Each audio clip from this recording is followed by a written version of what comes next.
all out of place. Living in this matrix, it's hard for us to make it. Living in this race, we work hard for this paper. Locked behind gate, say sorry to my mama. Sorry for the way. It's hard for these babies. It's hard to show great. First they charge us with cases, then they kill us by the case. First they charge us with cases. What's going on, family? What's going on? Tap in, tap in. Tap in, tap in. Major live, major live, major live. Major live, major live. That's why I should have titled it.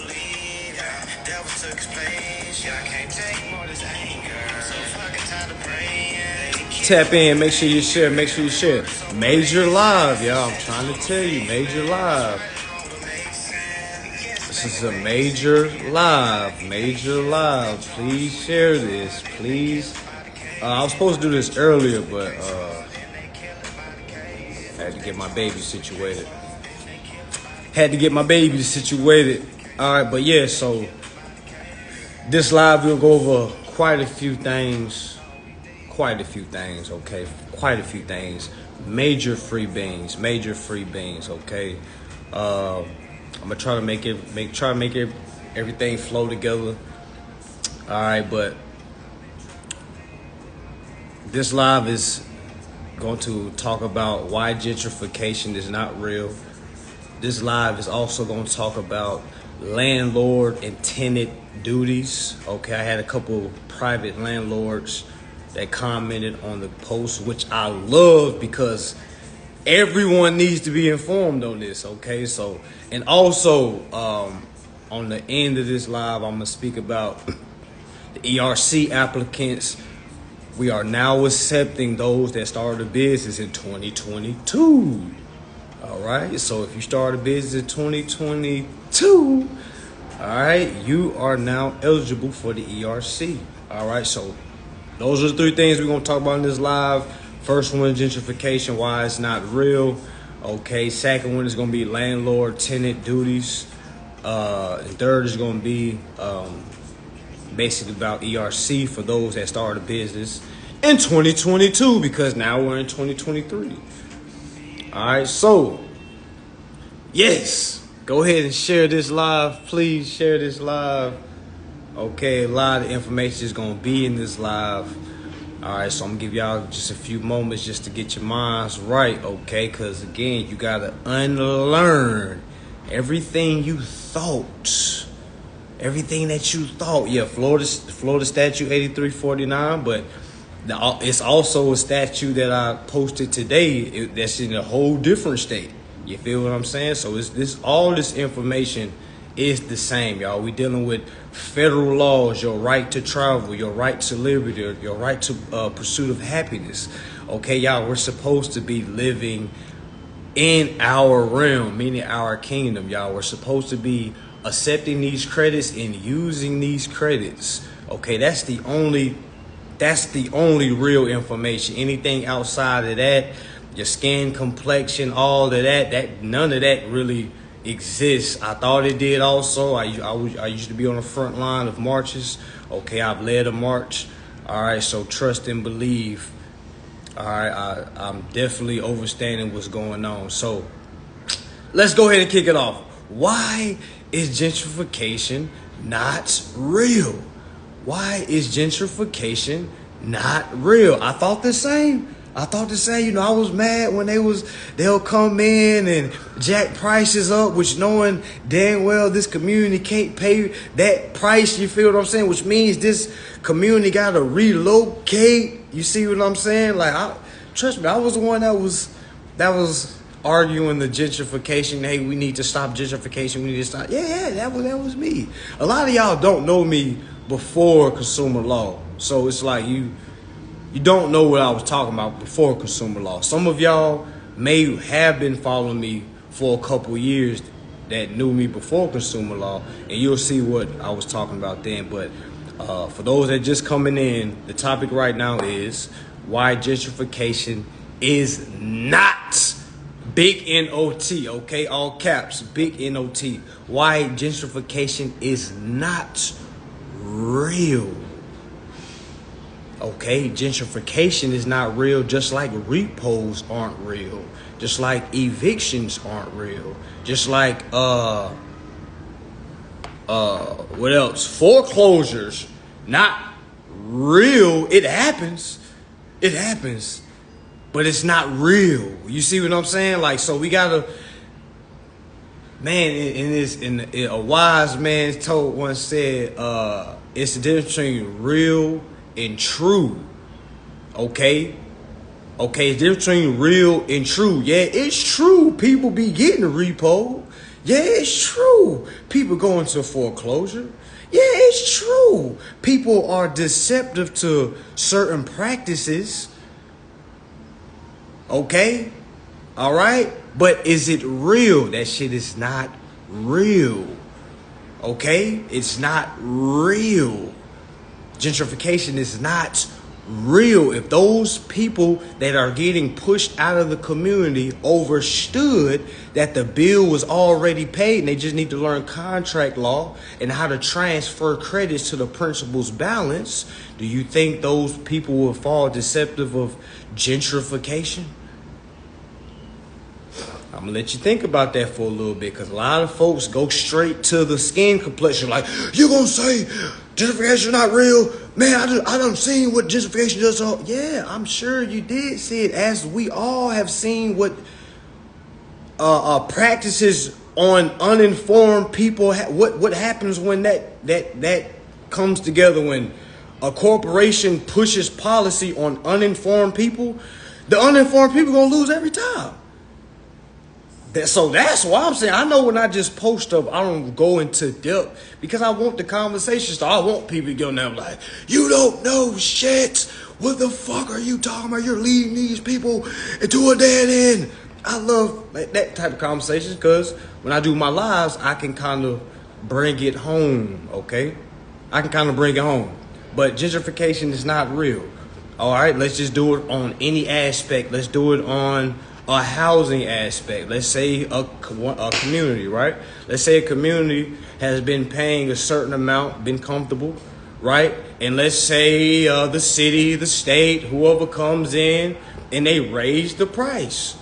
Okay? They raise the taxes. Well, an informed person would understand that taxes, hold on, let me.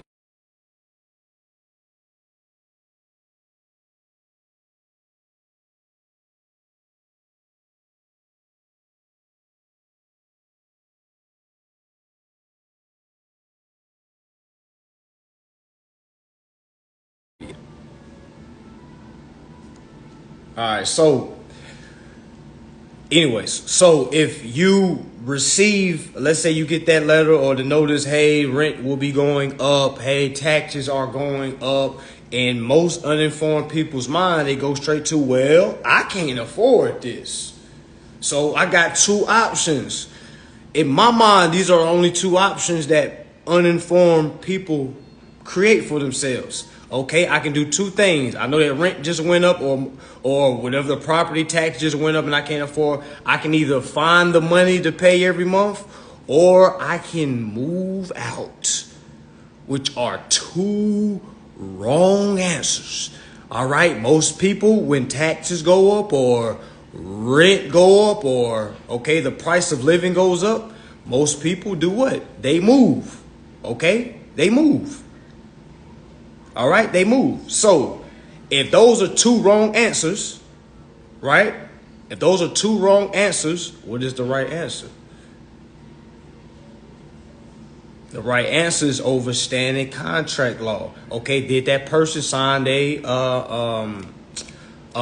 some type of agreement? Did they sign the contracts? Because if they did, all right, and you can look this up on the Security Exchange Commission.com, .gov, my bad, .gov, and see what they say about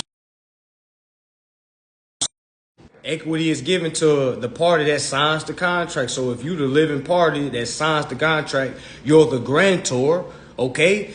You have rights inside of that contract, meaning there are certain credits that are also assigned to you. I was messing up. Let me make sure the live getting right. Let me make sure the live getting right. Y'all following me? Is we good? I think the screen was messing up.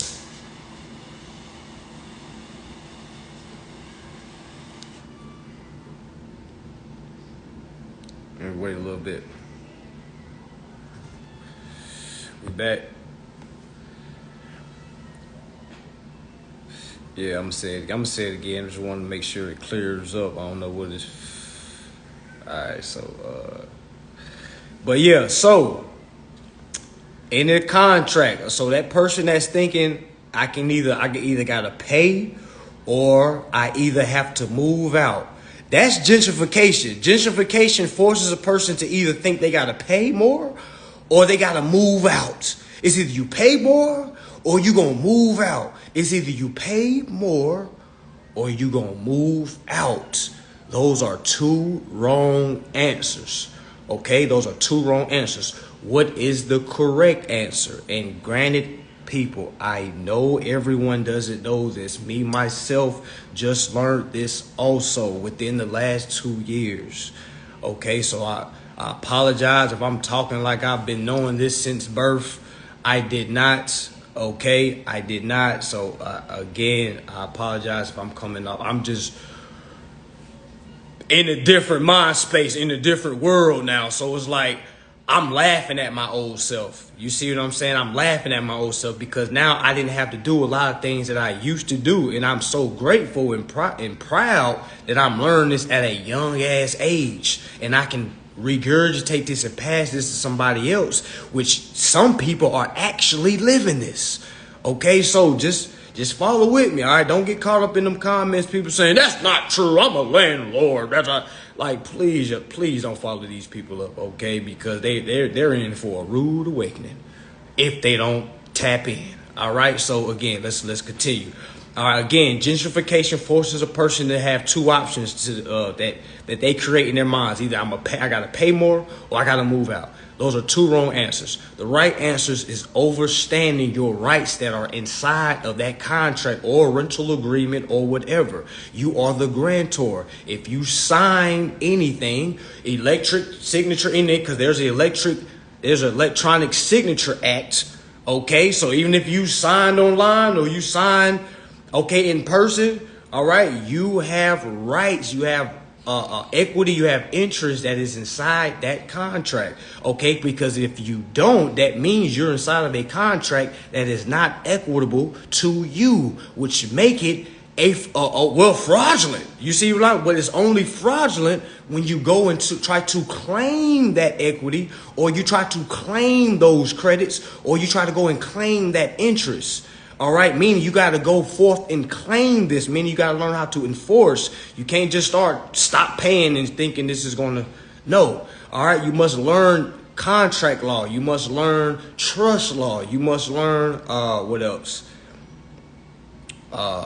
Equity law, okay? Tax law, all right? Because if you overstand taxes are due to the taxpayer. I know folks is kind of lost on the word payer. You're thinking you're the one that has to pay taxes. No, my friend, that's not true, okay? Once you do your research, you understand that the taxpayer is the one that's owed taxes, all right? So once you look at 12 USC 1431, again, that's 12 USC 1431, all right? I'm going to pull it up with you. For those that don't like to be active, those that just like to sit in the back of the classroom, all right, let me go ahead and pull that up. 12 USC 1431. Let's read. All right, we are there. Let's read. 12 USC 1431. The 12 basically stands for basically the powers and duties of the banks. Title 12 regulates the banks, okay? So that's where we are right now in Title 12. USC just basically stands for United States Code. And 1431 is just the section in that code, all right? The bank, okay, it's the Banking Act. All right, so powers and duties of the bank. All right. A, the first powers and duty of the bank is to borrow money. Okay, let's just stop right there. What money is Congress talking about? They're not talking about your cash. Okay, they're not talking about your cash. All right, they're talking about your applications. So I'm going to show you how we're going to link the Federal Reserve Section 16 to this exact code right here, because you got to do something a lot of folks may call you got to put the puzzle piece together. Okay, there's a puzzle. You're not going to go to one act and just read, hey, I don't have to pay rent. All right, it was somebody that was in my comment that was saying that, hey, I don't see where it says we can use this for rent. Well, of course it's not just going to say you can use this for your rent, your car. Oh, of course not. It's speaking to you in lawful terms. Okay, the Federal Reserve Section 16 literally says applications, all applications is the collateral. All right, but stay with me, all right? So back to 12 U.S.C. 1431, it says borrowing money, all right? Meaning they borrow our applications, they take those applications, turn around, go to a Federal Reserve Bank, and they deposit those applications. This is what all apartment buildings do. This is what all banks do, all right? So for y'all, for those private landlords that are not depositing the applications that your tenant are giving you, you're the one that's missing out on money. And no one's going to call your phone and say, hey, man, hey, landlord, I see you got some private properties over there. Are you depositing their applications? You see what I'm saying? It's levels to this shit. No matter if you've been doing this shit for 20 damn years. You think you know everything about it to be a landlord? All right, you better buckle up, because a lot of tenants is about to get informed. Okay, it's a lot of tenants that are about to get informed. And I try to tell landlords, don't try to fight it. Okay, learn this, because I'm sure you're paying rent or mortgage for where you're staying. I'm sure you're using the money that your tenants are paying you to go pay your fucking bills. All right, you don't got to do that. That is backwards. All right, so everybody is locked in this quicksand, and basically is just stuck in this uninformed mindset and really think we understand what's going on because we've been doing it for so long. All right, slavery was for 500 years. That don't make it right. Okay, that don't make it right. So I try to tell people, are you open enough to throw out everything you worked for? All right, to gain your rights and your titles and your equity? Because that's what it's going to take. So again, the topic that we're speaking about is why gentrification is not real. All right, let's continue. So it says, borrowing money, issuing bonds and debentures, general powers. It says each federal home loan bank, shall have powers subject to rules and regulations prescribed by the director to borrow and give securities, therefore, and to pay interest. Well, I'll be damned. Hold up. Let's pause right there, because folks will just read right past that and say, it don't say the bank's got to pay my bills. Well, of course, Sasha. Well, of course, Letitia. It's not going to damn say that the banks are supposed to pay all your bills. No, Letitia, it says it in banker terms. It uses terms like they're supposed to pay interest. Well, now when you learn who is the interest due to, because let's just take a quick step back. All right. Who all signed the contract? You. All right. The dealership or the middleman, and the bank is inside, because the bank is the one that received the application. All right. So who is the interest owed to? If I'm reading what Congress is saying, you think I'm going to listen to a motherfucker that's paying bills? And folks think when I don't comment back to them, they think they won the argument. I just don't want to keep wasting my time. Like, you literally telling me what you think, and I'm literally telling you what I'm reading and what we're all using. All right, so you think I'm going to really sit and keep talking to you about your interpretation, your debtor borrower interpretation of the law? No. Okay, no.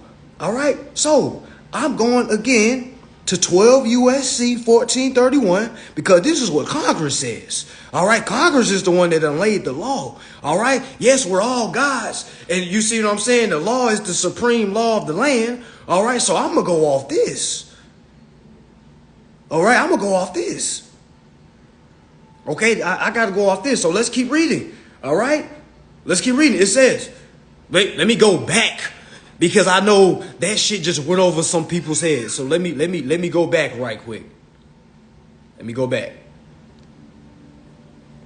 Each Federal Home Loan Bank shall have power subject to rules and regulations prescribed by the bank. Okay, prescribed by the bank. No, not by the bank. Prescribed by the director to borrow and give securities, therefore, and to pay interest thereon, to issue debentures, bonds, or other obligations upon such terms and conditions as the director may approve, and to do all things necessary for carrying out the provision of this chapter and all things incident thereto. All right, so what they're saying is the banks are supposed to pay interest. Okay, how many of you are paying interest to the banks? Okay, let's just be honest. This is the honest hour. All right, just say I. Okay, because if you're paying monthly on anything to the bank, you're fucking paying interest. All right, so let's just be all honest. I'm paying. Okay, let's all just be honest. How many of you are paying interest to the bank? Thank you. Thank you. All right. We're all in this together. Don't you see? Hey, come on, y'all. Where my Disney people at?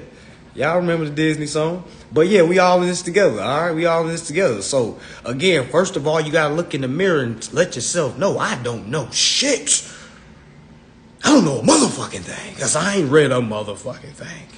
All right, you got to be real with yourself. You got to be able to accept somebody that's in the room that knows a little bit more than you.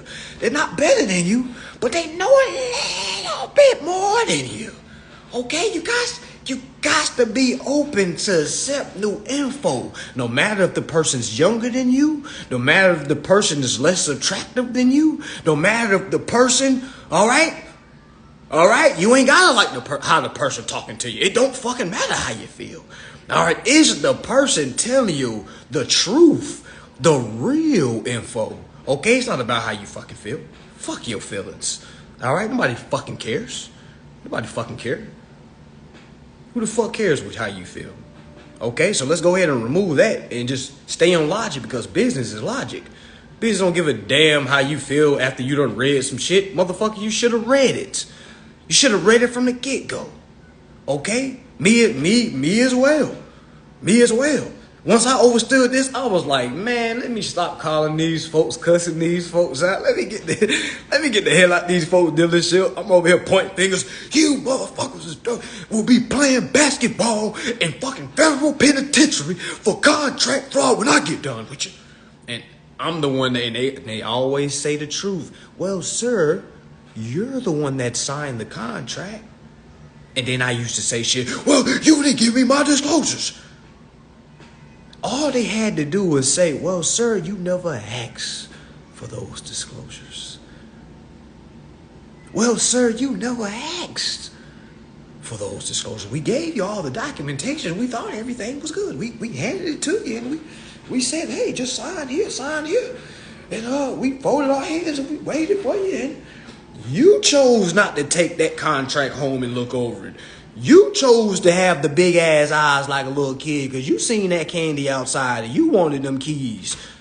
All right, you the one that did that. All right, you did that. What's up? Yeah. All right. All right, here.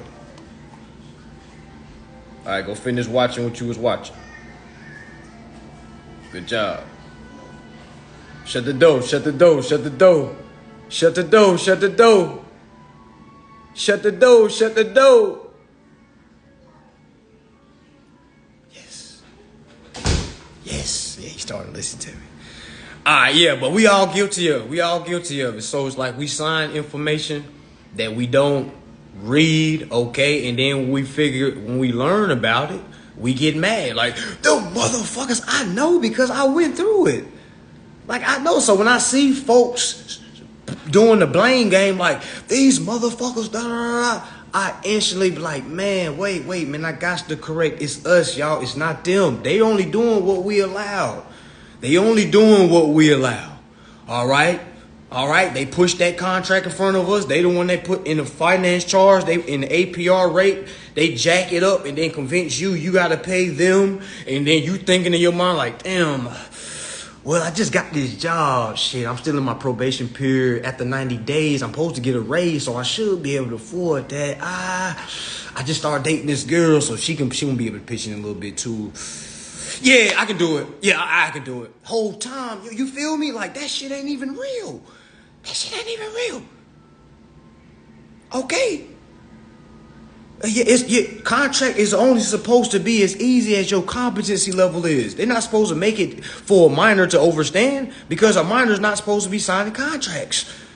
All right, that's, again, we got to take self-accountability, because you got to ask the person, what have you been reading that gives you authorization that you are capable to sign this document? It ain't about just being 18. You got to be 18 and competent. Okay, you got to be competent enough to enter contract. You cannot be going into contracts with an incompetent mind. That is insanity. And that is under 1 USC 1. Insane. All right, they even go as far as calling you an idiot. All right, they call you an idiot. That's 1 USC 1. What's up? Apple juice. Yeah, go drink the apple juice. I just gave it to you. I'm doing my live right now. You got to come back. Yeah, I'm doing my live. Yeah, appreciate that. Yep. All right, so yes, 1 USC 1. Y'all can look that up for yourself. 1 USC 1. Let me get my boy straight. Go ahead, sit down. Sit. Yeah. Chillax. Chill, Bill.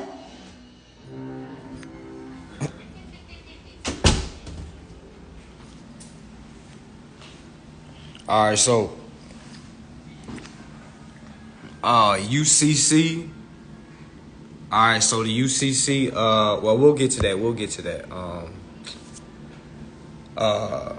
But yeah, we're signing contracts that we're not reading. Okay, we're not reading anything. We don't even understand what the finance charge is. We don't know what the APR rate really is. Okay, when you really look at and start reading your contract, you can literally see things for yourself. When you start lining up, 15 USC 1605 literally says that the finance charge is the sum of all charges. Meaning your car insurance is supposed to be involved with your finance charge. Meaning your life insurance is supposed to be involved with your finance charge. We'll get there. But it can only be involved if you have it in writing. So when folks was learning about the finance charge, they instantly started saying, what? Oh my gosh, they frauded me. No, because you never sent them any writing saying that you want everything to be included in the finance charge. So what they did, they preyed off of your ignorance and they split it. They split everything up. They made the APR rate its own charge. They gave you a certain fees for certain charge. They made the finance charge its own charge. When whole time all that is included in the finance charge, and they're the one that's supposed to pay you. That's why all your bills are in positive. It's a lot of people going around saying, hey, what? You don't have to pay the bill because your bill's positive, but they can't explain it to you. Okay, now they're right, but they can't explain it to you. Okay, the explanation is the reason why all your bills are in positive is because before you open that account up, you gave them an application that they end up taking that application, turning around and putting it into a Federal Reserve Bank for Federal Reserve notes equaling the amount of the application because the application was collateral. So when they turned back around, opened the account up for you, you turned around, walked off. 30 days later, you got your first bill in the mail. A bill is not something you're supposed to pay on because under the Bill of Exchange Act, it literally says a bill is a bill of exchange, meaning you're supposed to receive these bills, exchange them, meaning it's a coupon, meaning you got to go use it as a coupon. Okay, but first you got to understand what's going on. All right, so again, so listen. when you learn the administrative process, because you're not going to learn this over one night. A lot of y'all just say, how do I go do this right now? You're not going to do this, probably not for another couple of months. You see what I'm saying? You got to learn this. This not some shit you just learn overnight, and it damn sure ain't going to come from you hoping and wishing. Okay? And that's why I say your feelings doesn't matter. It don't matter how tired you are of bills. It don't matter how many kids you got. It don't matter how many mouths you got to feed. You're the one that hasn't read any contracts. It's no one's fault but yours. You're the one that's age of majority. If you call yourself an adult, you have to put the blame on yourself. That's the difference between a minor and an adult. An adult can take accountability. A minor cannot. So if you're still blaming the banks and blaming Congress and blaming the government, you are still a minor, and you're never going to overstand. You're never going to get remedy. But if you're an adult, you're literally telling yourself, I'm the reason why I'm in this position. I cannot blame my parents. I cannot blame my sisters, my brothers. I cannot blame my ancestors. I have the ability to read for myself now, and I got the ability to apply for myself now. All right, so that's what it is. All right, so that's why it's in positive balance, because the application, all right, already prepaid the account. The account was already prepaid when you submitted the application. So everything you're doing now is repayments. All right? You're repaying something, meaning you're voluntarily going to work and repaying something that's already prepaid. All right, this is why gentrification is not real, because people are getting pushed out of their homes when all they got to do is accept the credits that they have inside of the contract, and they can remain in their homes. All right, now understand it. Everyone doesn't know this, so granted, I get it, but I'm saying we got to be real with it. All right, we got to be real with it. That's the truth. And until people understand it, you're going to keep marching. You're going to keep complaining about policy. All right, you're going to keep complaining. You're going to keep letting corporation use your rights and turn them into privileges. All right, credit is not a privilege. All right, when you look at 15 U.S.C. 1602, it literally says credit is the right granted. Okay, you're the grantor. You grant credit every time you apply an application. All right, gentrification is not real. Gentrification is not real. Gentrification is not real. What if the landlord is choosing not to renew the tenant? All right, you guys will have to give me a situation. Has the tenant fulfilled the whole lease and it's time to renew? Because that landlord can't refuse that tenant. I wish that was me and and I just fulfilled the whole lease and I'm ready to renew. All right, and the landlord tell me, nah, I don't want to. It would have to be for some specific reason. Was I damaging a property? Because a landlord don't have the authority to deny a consumer. That's discrimination. Yeah, I would do adverse action if they denied me. But I'm gonna get to the landlord-tenant situation. But I'm just on gentrification right now, because gentrification is not real. I just really want people to implement that mindset so you can start passing the wealth. You pass the wealth with information. You don't pass the wealth by giving folks money. All right, you pass the wealth by giving out information.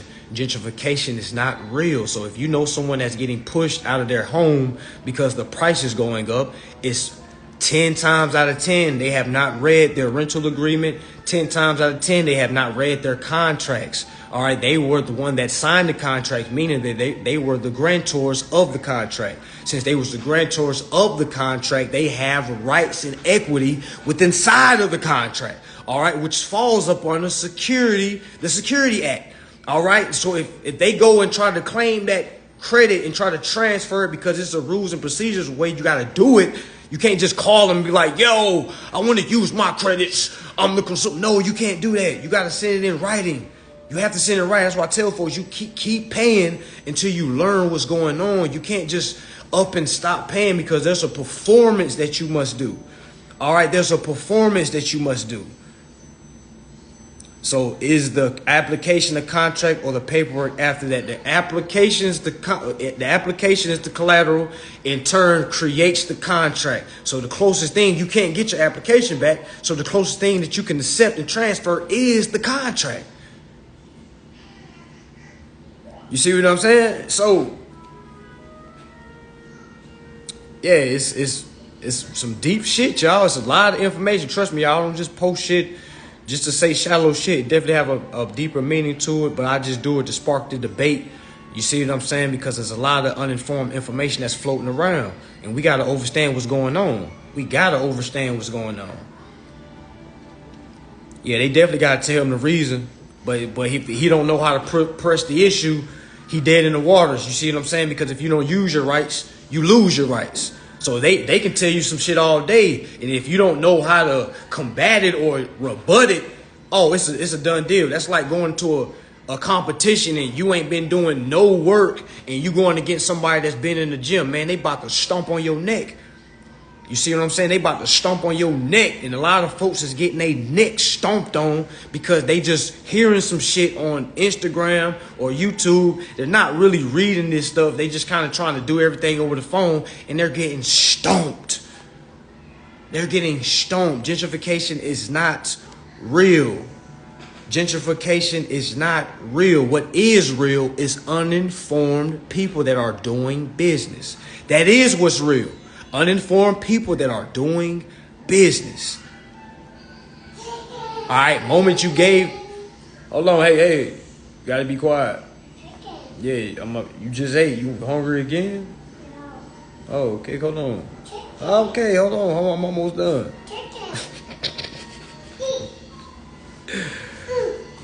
Yeah, so yes, it's definitely a paper game. It's a paper game. A huge paper game, okay? It ain't got nothing to do how you feel. You can't call them and say, hey, I didn't know. You can't say that, all right? Because ignorance of the law is no excuse. Ignorance of the law is no excuse. You can't, that's like if I get pulled over to an office and I'm dropping the Constitution and I'm dropping my rights, and he doesn't know what I'm telling him, I can literally say, yo, ignorance of the law is not an excuse, officer. You're supposed to know these things if you're going to be conducting this form of business that you're doing. You got to know the difference between traveling and driving. Okay, I got a right to travel. Okay, yes, driving is a privilege, but I have a right to travel in my motor conveyance. Okay, this is not an automobile. Okay, I don't. You see what I'm saying? So you got to understand how to put it. But again, let me stay on gentrification because I can start talking about something totally different. But gentrification is not real. It's not half the people at the bank. All the people at the banks don't know this. It's not one person in the bank that knows this. The one that knows this is sitting at home. All right, the ones that know this is not inside of those banks. Those ones that sit inside the bank, oh yes, they don't know. They don't know. Okay, they paying bills too. All right, the president, the office of president, don't know this. All right, they're workers. They're not supposed to know this. If they knew this, you think they'll be working for a bank? Y'all know how many people was holding that bank job on their sleeve like it's good? Because we've been thinking like, oh, he working for the bank. Oh, she working for the bank. She got a good job. It's the same shit. It's the same. They still paying bills. You don't know the ins and out of the bank. I knew a girl that worked at the bank that was about to get evicted from her crib. I was like, don't you work at a bank? Clearly, working at a bank don't mean anything. You don't know all the ins and outs of accounting. You don't know the ins and outs of accounting at all. Hey, get him go in the other room with you.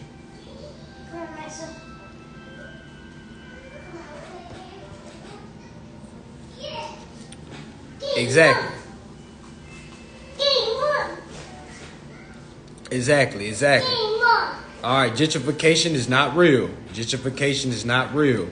All right, the only thing that is real, all right, is uninformed people that is doing business. All right, that's the only thing that is real. That's the only thing that is real. Again, everyone that's getting evicted, that is getting repoed, okay? Hold on, let me get my boy right.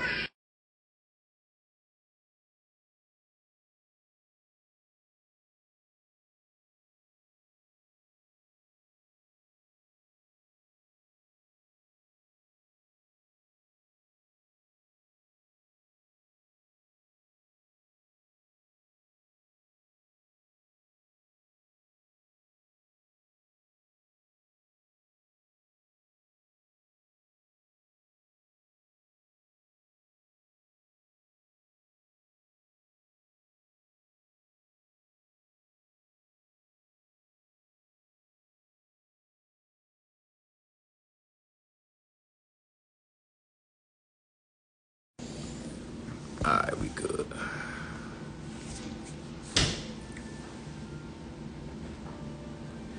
Now, I'm not saying don't go after the banks. First of all, you can't go after nobody until you understand what's going on. Of course, granted, I'm telling everybody this information, but this information isn't for you to start doing right now. You got to learn what's going on. You know what I'm saying? You're going against, think about it like this. You're training yourself for the major leagues.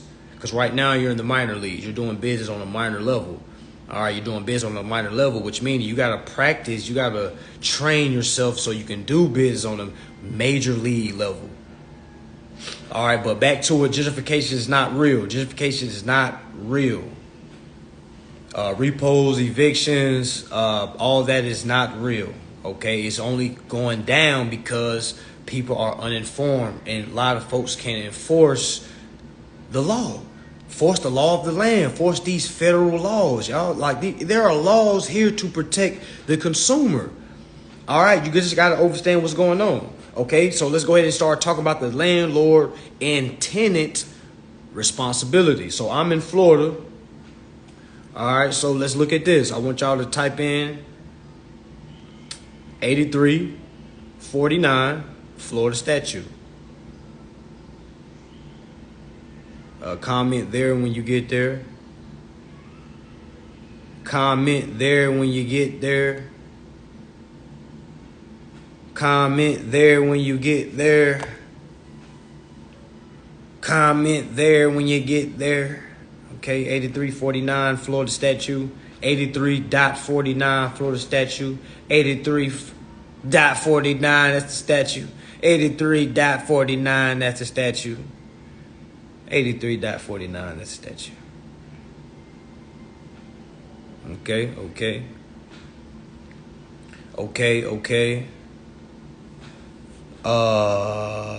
Summer Shine 1997.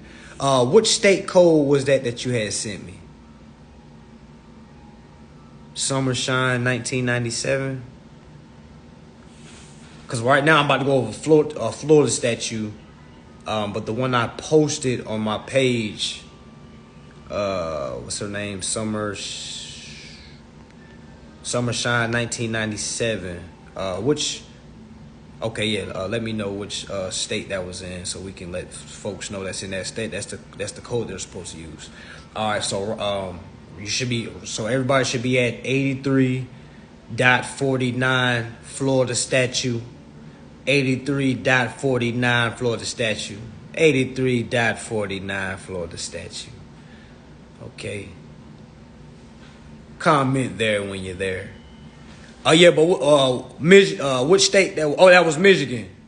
All right, that was Michigan. All right, cool. We're gonna get to that code. We're gonna get to that code, but I'm gonna read Florida statute right here. So for everybody that's Florida, bam, here you go. Free beans. All right, so let's read.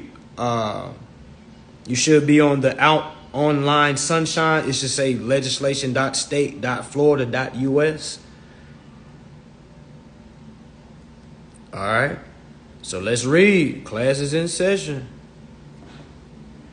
Class is in session. So it says, deposit money or advance rent, duty of landlord and tenant. So for all y'all landlords, okay, for all you landlords that are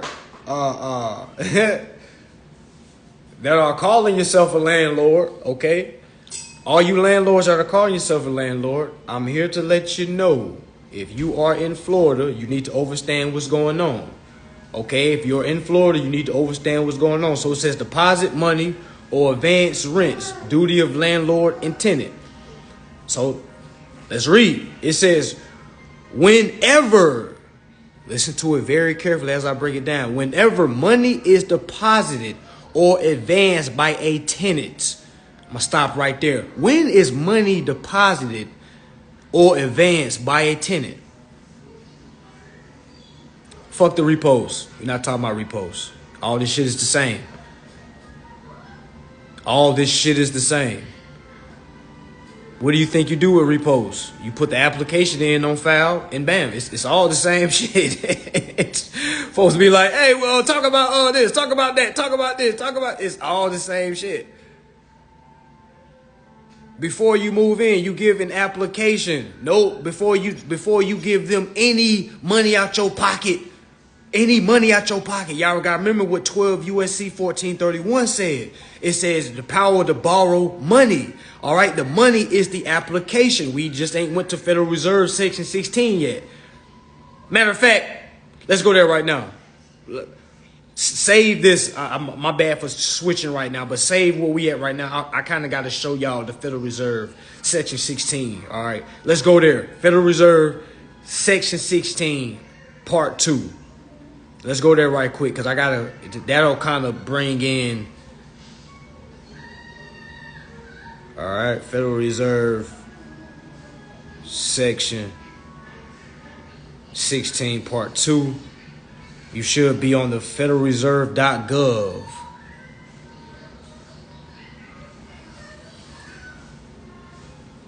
All applications have been fulfilled, guys. You gotta just understand what's going on. Just tap in. Just understand what's going on. Don't try to make no moves. All right, don't try to make nothing. Anybody that's trying to hurry up and get out of something, chill. Relax. You have to understand what's going on, because if you skip anything, you're gonna get lost. Then you're gonna be asked the questions like, well, how do I use this? How do I apply this? You can't apply nothing. And I be trying so hard, like I be trying to show emphasis, like you cannot, you will not, shall not, cannot gain nothing without knowing the basics and knowing the understanding in the entirety of what's going on before you make any such move. Because why? Because you try to make a move and not understand how A links to B and how B links to C, how C links to D. You're gonna be trying to argue C, and when you never have proved A, B, C, or D. All right, so we at Federal Reserve Section 16. That's notes issues. All right, so right now I'm reading Section 16. It says note issues. Let me know when you're there. Please don't be sitting in the back looking at my damn face. All right. Please be somehow looking it up as you can. If you can, look this up as we talk. All right. Please don't be the one in the back of the room. The people in the back of the room never go far in life. Okay. All right. All right. Appreciate that. Let's get it. Let's get it. Let's get it. Section 16, Federal Reserve. Section 16. Section 16. Section 16.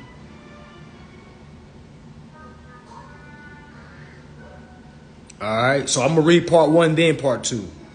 I'm going to read part 1, then part 2. All right.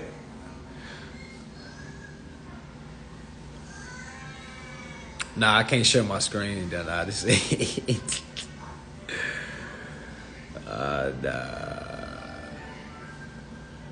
Nah. I want people to do it on their own. You know, I gotta make it a little challenging, just a teeny bit challenging. You know, I gotta, cause people don't want everything done for them. You know, they want their food separated. They don't want their shit to touch. They want to have their shit 3 inches from the macaroni. They can't have their green bean juice touching the cornbread. You know, people want their forks on the left, not the right. You know what I'm saying? We ain't got to talk about that. Now, whip out them other phones. Whip out the phones and let's start reading. This is Googleable. Tell them, son, this is Googleable. Man, so say Googleable. Say it or you got to go to bed. No. All right. Yeah, we had section 16. All right. Notes issued. It says issuance of Federal Reserve notes, nature of obligations were redeemable. Redeemable. Okay, let's read. Federal Reserve notes to be issued at the discretion of the boards of governors. All right. It says a Federal Reserve system for the purpose of making advances, all right, to Federal Reserve banks through the Federal Reserve agents as hereinafter set forth, and for no other purpose are hereby authorized. The said note shall be obligations of the United States and shall be receivable by all national and member banks and Federal Reserve banks, and for all taxes, customs, and other public dues. Let's keep reading. It says they shall be redeemed in lawful money on demand at the Treasury Department of the United States in the city of Washington, District of Columbia, or at any Federal Reserve Bank. Okay, we're reading Federal Reserve 16, Part 1. The Part 2 is really what you want to hear. I ain't got the Part 2 yet. All right, but Part 1 just basically lets you know that every time we apply for something, it goes through. These banks are already funded. What y'all think the FDIC is for? All right, all this stuff is already secure. So when I hear folks say, well, I'm just trying to be a secured party creditor. Are you already a secured party creditor? What are you talking about? And you make them a secured party when you give them the asset. When you give them the collateral. The application is the asset. But don't listen to me. Let's keep reading. All right. We at number 2. It says applications for notes by Federal Reserve banks. We at Part 2. This is the sauce right here for all that. Be like, hey man, what's the sauce? What's the hey bro, put me on. Hey cuz. Hey cuz. Hey what's the sauce? Hey, how I get out my bills? Hey how what's that? I heard that you the dude that's telling folks that they ain't got to pay bills. How I do that? Cause shoot, I just spent a fortune on Christmas and I ain't trying to pay this month's rent. How I get out of that? And I'd be like, well, I tell you what, bro, you might as well go sell all your kids' presents because you gonna have to use some type of money to pay this month because you ain't gonna learn this stuff in a amount of time that they're gonna press this issue. All right, let's read. So we have Federal Reserve Section 16, Part 2. Part 2. It says application for notes by Federal Reserve banks. I seen somebody that was in the comments saying, well, they're not talking about applications for rent. I don't see. I said, well, where do you see where they specify applications? Because as I'm reading, it says number 2, it says applications for notes. That is all. When you go to a bank, aren't you applying for credits? Aren't you extending credits? Okay? Don't you know when you go and apply for something, you're requesting or granting an extension of credit? Everything is a consumer credit transactions. There's no really such thing as a lease. If you don't believe me, you can go to 15 USC 1601 Part B and read where Congress literally tells you that leases are trends. All right, y'all remember when people was doing the stanky leg? It was a trend. If you see somebody do the stanky leg right now, you would laugh at them. Okay, meaning we haven't been doing that always and all the times. Okay, meaning trends are new, meaning leases are new. Okay. All right, so I'm about to read Part 2. Federal Reserve Section 16, Part 2. I'm going to give those a, make sure he ain't around. I'm going to give folks some time to pull that up. Federal Reserve Section 16, Part 2. Federal Reserve Section 16, Part 2. All right, I'm about to read. Applications for notes by Federal Reserve banks. It says any Federal Reserve bank may make application to the local Federal Reserve agent for such amounts of the Federal Reserve notes hereinbefore provided for as it may require. Such applications shall be accompanied with a tender to the local Federal Reserve agent of collateral in amount equal to the sum of the Federal Reserve notes thus applied for and issued pursuant to such applications. Now let me stop. Who applies and who submits applications, people?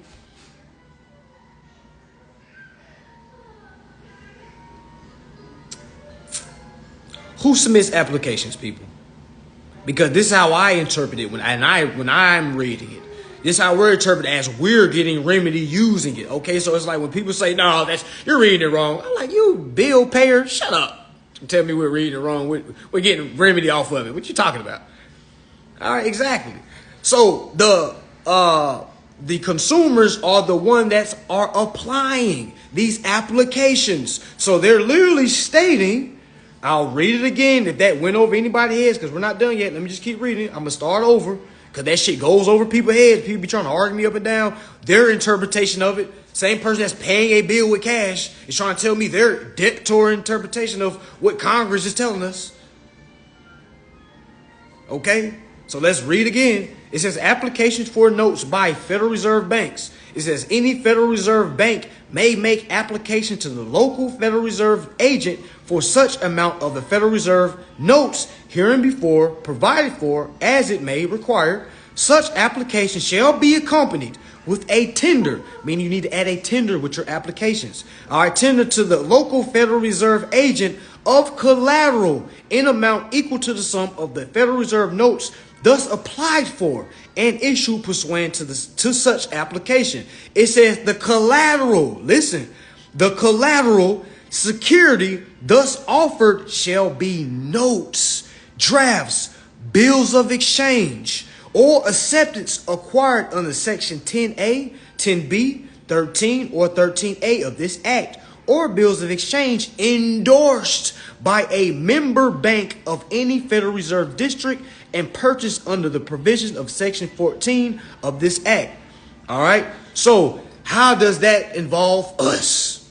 Because people be like, we're not the Federal Reserve. I'm like, shut up. Just shut up. And I don't like telling grown people to shut up, but like, god dang, like, shut up. Like, you loud and wrong. Okay? Loud and wrong. Yes, a bill payer is an insult. Because if you're paying a bill, Congress calls you an idiot. If you're paying a positive bill, Congress calls you an idiot. And I understand why you're an idiot and how we were all idiots is because the bill is already prepaid. Okay? We turn into alcoholics. Okay? We turn aggressive. We turn stressful, depressed, all because of we can't afford bills when these bills are already paid for. That's insanity. All right? That's an insult. If you're paying bills with a bill, you are an idiot. And I didn't make it up. So you can line up at my events if you want to. We can swear to one-on-one. It doesn't matter to me. All right? All I'm saying is go read what Congress says that you're an idiot. All right? 1 USC 1, you are insane. All right? You're insane. Saying and putting on your sleeve that you have 3 jobs, you are insane. All right? Standing on your toes that you work 120 weeks and you got 50 hours of overtime, you are insane. I was insane once, okay, and I had to learn what the hell was going on. I was insane and I was sick. All right? You are insane. All right? You put all your morals into your business that you really don't love. You just thought you started that business just so you ain't got to work for somebody else. But now you got to work for yourself. And it's even more work. Now you got to have real customers to pay for your bills. And now you stress even more when you fucking work the job. And now you are stressed. You are insane. Okay? You are insane. I'm going to be real with you. There's probably 119 people on here are insane, and that's okay. The only way we can come out of this if we collectively come together, even though this ain't no kumbaya shit now. This ain't no kumbaya shit. But we got to come together and let ourselves know that we are insane. Okay? It is not nobody else. It is us. The sky ain't about to fucking crack. We ain't about to die and wake up to 40 virgins. All right, Buddha ain't waiting for us on the other side, rubbing his belly. None of that is going to happen. You are insane.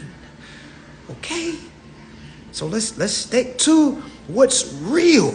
All right? Federal Reserve. Section 16, Part 2. All right? All your stress shall go away as you read. So when I be dropping these quotes, the more you read, the less you need. That shit is real. All right? The less you know, the more you gonna pay. The more you know, the less you gonna pay. Damn near you ain't gonna pay nothing the more you know. All right, you gonna be transferring everything. All right? So yeah, y'all, that's let me finish reading. So let me finish reading. I'm at Federal Reserve Section 16, Part 2. All right. It says Federal Reserve District and purchase under the provision of Section 14 of this Act, or banker's acceptance purchase under the provisions of said Section 14, or gold certificates, or special drawings, right certificates, or any obligations which are direct obligations of, or are fully guaranteed as principal and interest by the United States or any agencies thereof. Now, when they say any agencies thereof, what do y'all think they're talking about? Look on the back of your Social Security card. So if everybody else saying, we're not the Federal Reserve, we don't have, shut up and go read the back of your Social Security card. It literally says this is property of the Social Security Administrative Office. That is a federal government-backed agency. All right. And it literally says here, all right, where are we at? Where are we at? Okay, guarantees to principal and interest by the United States or any agencies thereof, meaning we are agents of the United States. We are United States workers. All right, so let me kind of bring that in, okay? When you hear the word United States worker, you're working for your private bank, okay? It's not no slave talk. All right, we are looking at this from a low standpoint. When you hear a U.S. worker, the Social Security number was created to keep records of the earnings of the U.S. worker. The U.S. worker is working for the taxpayer. The taxpayer is the all caps name that is on your Social Security card. You're working for your principal. You are an employee. You are a U.S. worker. All bills are obligations of the United States. This is what links you to the United States. All right? We can literally go to 18 U.S.C. 8, and it says that the United States is obligated to pay all debts. What's up? Nah, you can't get up. You're gonna try to take all the attention. We in class right now. Yeah, you gonna sit down and listen. Yeah. So, so the Social Security cards, which came out in 1936, all right, which came in 1936.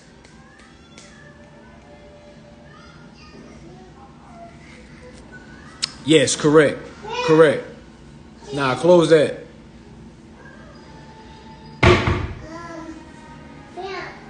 Yeah, I'll give you something in a little bit. Yeah, it's a principal agent relationship. All right, U.S. worker. People think they talking about, oh, I'm employee. Nah, you working down at the plant. They don't make you a U.S. worker. That makes you a voluntary slave. And no offense to nobody, because like I said, I was on the dock too. I know all about the order selecting. I know all about the, the order selecting, the forklift. That was me. Logistics, distribution. That was me. All right, so the Social Security card.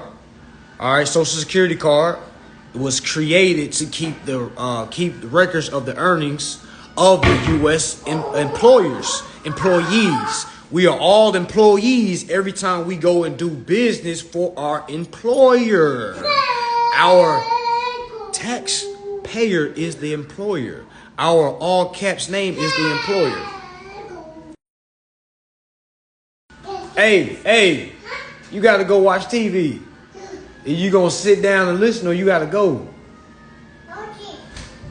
Yeah, get him. He about to get beat up.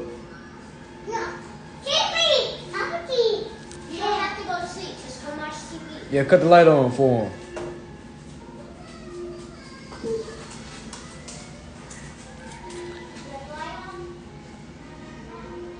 Yeah, so that's why it was created. So it was also a credit card. And because when you look at the socialsecurity.gov, it literally says that card is used for currency. It's used for currency. So your Social Security card, all right, you put the name of your employer on the application, you sign it, you put the social at the bottom, meaning that's the account number to that US account, that master account. All right, you give them that application, they accept that application, turn it to a Federal Reserve bank, deposit it for the Federal Reserve notes that you asked for in the beginning. So meaning if your application was worth $1 million and you got declined for it, guess what? They still received that advancement. So they know you don't know this. They know that you don't know how to rebut it. So they come to you and tell you, hey, your credit score isn't high enough. And there's a lot of brothers saying things like, I don't use the social. Now I'm out the system. I'm like, what? Who's fucking telling you this? What? What? The social is a beneficial card. How is that hurtful? Use it. You can be public. It's a public card. You can still live private, but when you're doing public, it's public. You know what I'm saying? So me personally, I can only go off what I read, okay? What I'm reading is telling me all good shit, all right? I don't see nothing bad in utilizing this Social Security card because the name on the Social Security card is not me. I am the owner of it. Well, I am the user. Okay? All right? Meaning every time I go... You feel me? If a debt is created, that means a credit is created. That's why the wealthy calls it good debt. I never understood good debt until I understood the principal agent relationship. All right? It's good debt. Good debt. All right? We only been taught the bad side of debt, but we was never taught the credit side. And for every debt, there's a credit. So it's good to have debt if you know how to exchange it for the credit. Because now you know how to eliminate the debts. Good debt. You see what I'm saying? So once you do this, you're helping the United States alleviate the debt. Now you're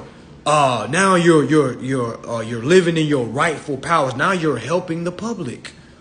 Now you're serving the community because you're helping alleviate the stress, the pain. All right? All debts are the obligations of the United States.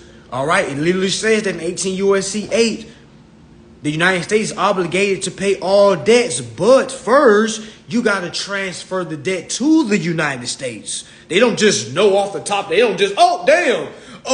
Trey Smith just got a car. Let's call him up. Hey, Trey, yeah, we see that you got some debt. This is the United States calling. We just want to make sure you're good, bro. We just want to make sure we going to send all the documents. We want to make sure you got your title and everything. You feel me? We want to make sure you got your disclosure. I bet. That shit don't happen. That ain't never going to happen. The closest thing you going to get help is these acts. It's these acts and folks like myself breaking it down to you. Nobody's about to call your phone. You are grown. You are grown. You was not a baby. What Jody mama had to tell him? You was not a baby anymore. She said that shit like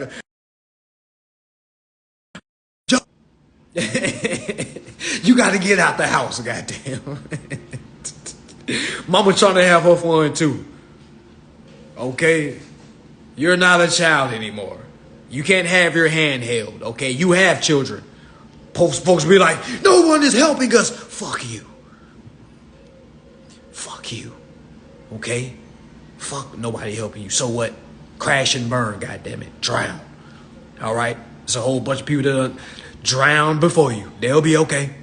They'll be okay. You'll be okay. You'll be fine. You ain't know nothing about this shit before. You even seen nobody talking about this shit. So you all right. You'll be all right. Like my daddy used to tell me when I used to be crying, like, you'll be all right. And as I got older, I learned, like, dang, he was right. Because I was all right. Okay, you'll be all right. All right, but if you ain't ready to read for yourself and do it for yourself, you might as well keep punching the air. You might as well keep kicking and screaming about how come the Congress ain't helped me, how come brothers like myself charging so high. Because I charge $400 an hour, by the way. I charge $200 for 30 minutes, by the way. All right. My beginner course is $250, by the way. All right. My advanced course is $500, by the way. I don't do payment plans, by the way. I don't do layaway, by the way. I feel like Young Jeezy. Smoke, by the way. Get it gone, by the way. Get them gone, by the way. Hey. All right. So you have to run into guys like me. All right, or you can start right at the bottom of my page, work your way up, list all the acts, Google them for yourself, because all this shit is Googleable. All right, or you can pay brothers and sisters like myself, all right, to break it down for you. All right, but our time is not free, and your rights, we don't pay bills. Your rights, all right, but that is the only means of currency you know of. All right, so we have to speak on a common median. All right, a common median. Only thing you know is Federal Reserve notes, so that's the only thing we can use. All right, so as long as you can pay, you can stay. If you don't want to pay attention, all right, you're going to have to pay the fee, or you can read for free. Okay, so let's continue. All right, so the Federal Reserve Section 16 literally states all applications are already the collateral in the securities for all accounts. So if you are the person that's applying these applications, all right, bam, okay, wham, you just have a special sauce, okay? Federal Reserve Section 16. Part 2 is the one that tells you your application is the money. So if somebody tells you after you endorse the bill, hey, what are you talking about? The bill is still owed. You still owe. You let them know. Well, I gave you an application on this day, which was submitted, which this account was opened on this day. All right, which means that I am entitled to the principal's balance because I am on behalf of the principal as the agent. All right, so and we can go through different routes. You can come at the grantor, you can come at the trustee. It's different ways you come at the beneficiary. It's different ways you come at. But I'm just keeping it on the agent. Okay, I'm on behalf of the principal as the agent, here to accept all principal rights, titles, interests, and equity that's owed to the principal. Okay, you have 5 business days to fulfill these instructions. Okay, that's for all your accounts. Okay, should you stop paying your bills right now? Hell no. Okay, keep paying your bills.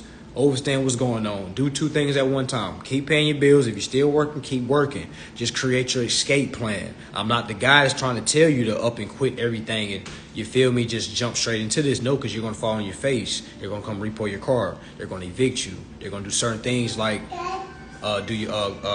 turn your rights into privileges, and that's not true. Okay, all this is a breach of contract, but you can only get into a breach of contract situation, all right, if you go forth and do everything in your rules and procedures that Congress tells you to do, meaning you have a performance to do with inside of the contract, which is your obligation, not meaning to pay, all right, but you have an obligation to the contract to perform on the behalf of your principal, because your principal is dead. Your principal needs a live being, meaning you, to do all the work on behalf of the principal. All right, but doing all the work on behalf of the principal, now you have benefits just like the principal, but you're not the principal, meaning you get to live free. Not technically free, but it's free meaning out of your pocket. You're just basically living off your principal's dime. Okay, does that make sense? I know I talk fast.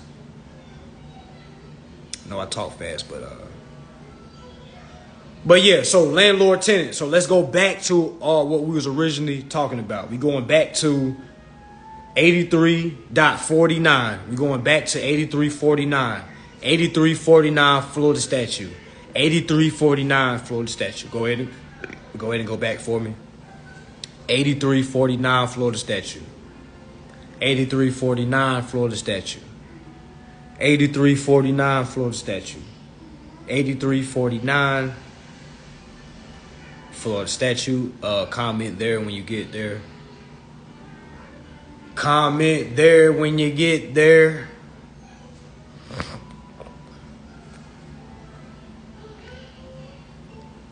And again, like, so when y'all see me debating with somebody in the comments, just know, like, I can't say everything in the comments. So I got to be like, folks be like, man, you're not explaining enough. Like, yo, I don't have time to explain everything to the same. You see what I'm saying? It's like, yo, you got to read. You got to understand what's going on. All right, you got to. This is just Florida, but it's for all states. You just got to find your specific code in your state. I'll say it again. The state code we're looking for is anybody that lives in Florida, okay? But you need to, it's the same rules apply in a different state, but the code is going to be different, meaning you can't use Florida statutes if you live in Texas. All right. So let's read. So it says deposit money or advance rent. Duty of landlord and tenant. Number one, it says whenever money is deposited. Let's stop right there. What money are they talking about? What money are they talking about? Whenever money is deposited, because they never said cash. They never said a direct deposit. They never said a debit card. They never said nothing. They just said whenever money is deposited. So what money are they talking about? The application. Man, go put your diaper on. Go in there. I'm gonna go. Oh man. All right. So it said whenever money is deposited or advanced by a tenant. Okay. So whenever money is deposited or advanced by a tenant, meaning whenever a tenant gives their application, they just gave money for deposit. Okay, so whenever money is deposited or advanced by a tenant on a rental agreement as security, literally it says as security. What is the security? The security is the application. We just read that in Federal Reserve Section 16, Part 2. It said that the application is the security and the collateral. So you see how we're linking codes with the Federal Act. You see how we're linking together? That's how you gotta do it. You gotta put pieces together. You can't just read one thing and say, it don't say anything about rents. I tried to look at the code, it didn't say anything about my car. Like, come on. All right, so let's keep reading. It says, whenever money is deposited or advanced by a tenant on a rental agreement as security for performance of the rental agreement, notice you don't see it says pay. Notice you don't see it says pay. I said, I know you don't see it says pay. I said, I know you don't see it say pay. Do y'all see that it says pay? What do it say? It says perform, right? It don't say pay. I'll tell you who's supposed to pay, but let's keep reading. All right, let me read again. Whenever money is deposited or advanced by a tenant on a rental agreement as security for performance of the rental agreement or as advance rent for other than the next immediate rental period, the landlord or the landlord's agent shall either. So I'm about to read the only choices, only options that a landlord has. So I hope all y'all landlords are listening, especially if you live in Florida, because you in for a rude awakening. We are at 83.49 Florida statute. 8349 Florida statute. Okay. Okay. Oh yeah, I gotta speed this up. All right. Hold on, family.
All right, y'all, we back.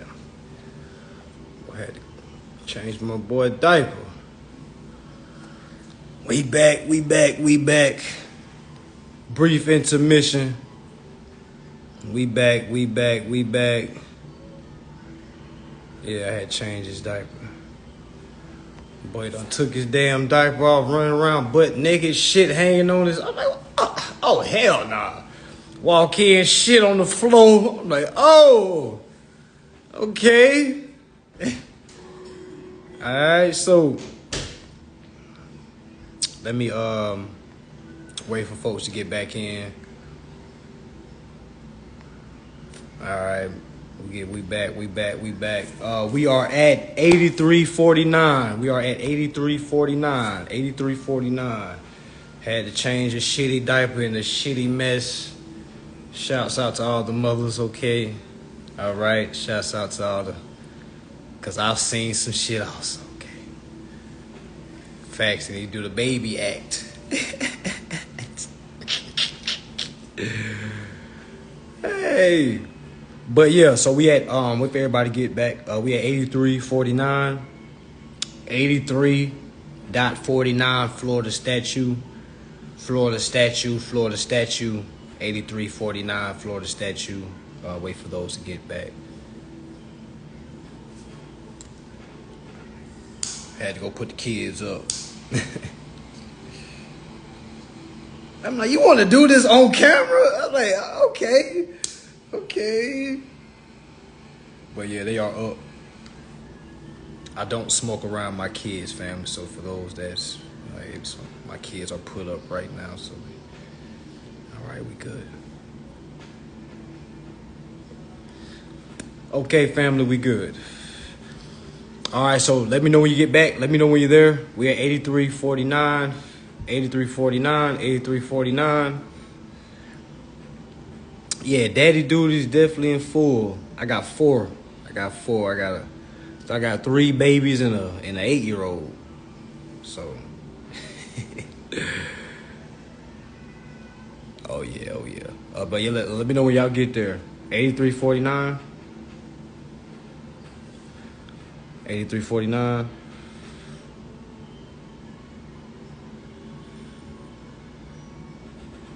All right. Let me know when you get there. Okay. All right, so I'm just gonna read it again. Just for those that missed it. All right, I'm gonna read it again for those that missed it. And the reason why I say things over and over, because I feel like when you hear things 3 times, it's like, you know how what's the old child's story where she clicked her heels 3 times? You know what I'm saying? It's like when you say things 3 times, and 3 is like you solidifying it. You know what I'm saying? That's just my belief. But I sometimes I say it more than 3 times. But yeah, we are at 83.49. 83.49. Can somebody post it at the bottom?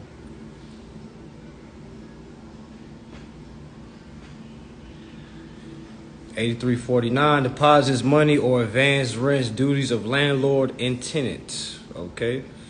Yeah, Wizard of Oz. Yeah, Dorothy. Yep. That's exactly what it is. All right, so number 1, I'm about to read. So it says, whenever money is deposited or advanced by a tenant, when does a tenant deposit money?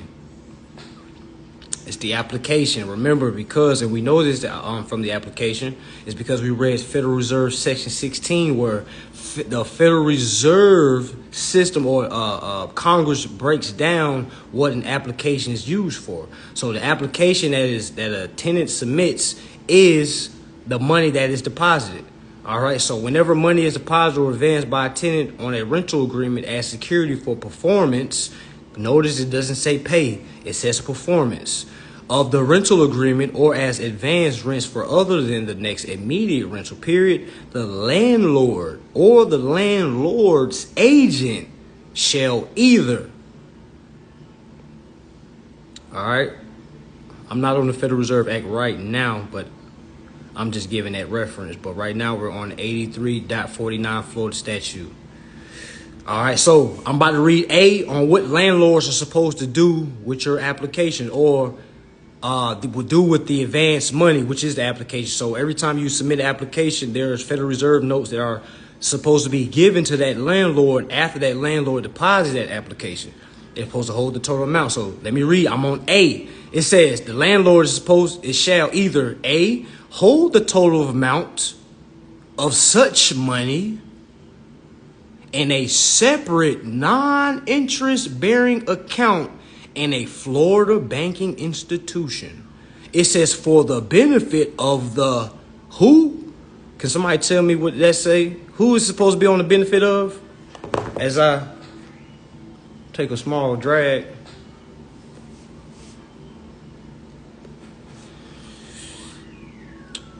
For the ones that are there, who is it supposed to be on the benefit of? For everybody that is there, can you please comment who is supposed to be benefit of?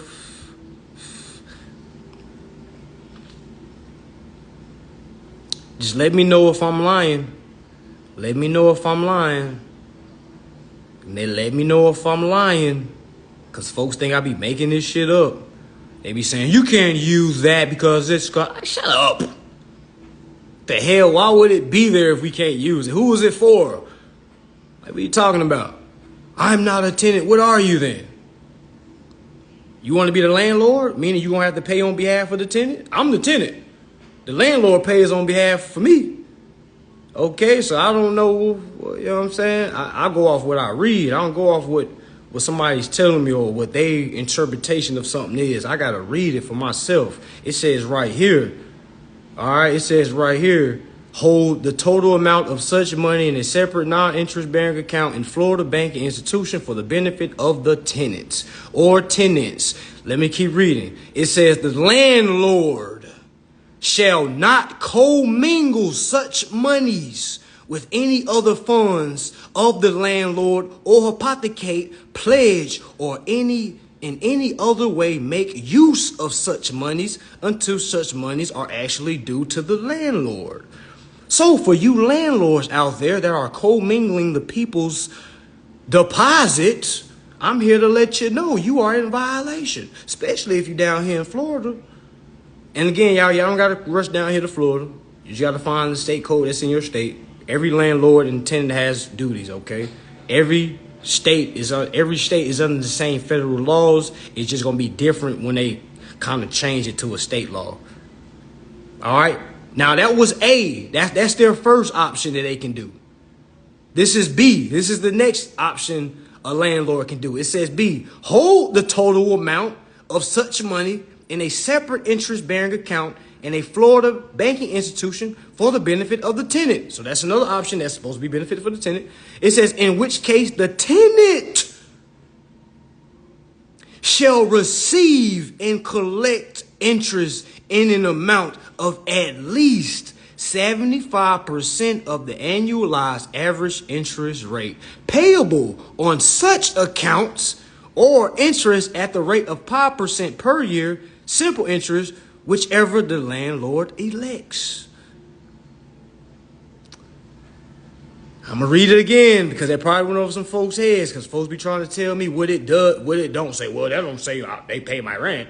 I'll read it again. It says, B, hold the total amount such monies in a separate interest bearing. Keep in mind, this is not a non-interest bearing. Y'all see how A, it talks about a non-interest bank, but B talks about an interest bank. And this is what I think they do. I think they do B. I think they hold the total amount of such monies in a separate interest bearing account in a Florida banking institution for the benefit of the tenant, in which case the tenant shall receive and collect interest in an amount of at least 75%. Now, what happens when the tenant doesn't go claim the interest? What happens when you don't use rights?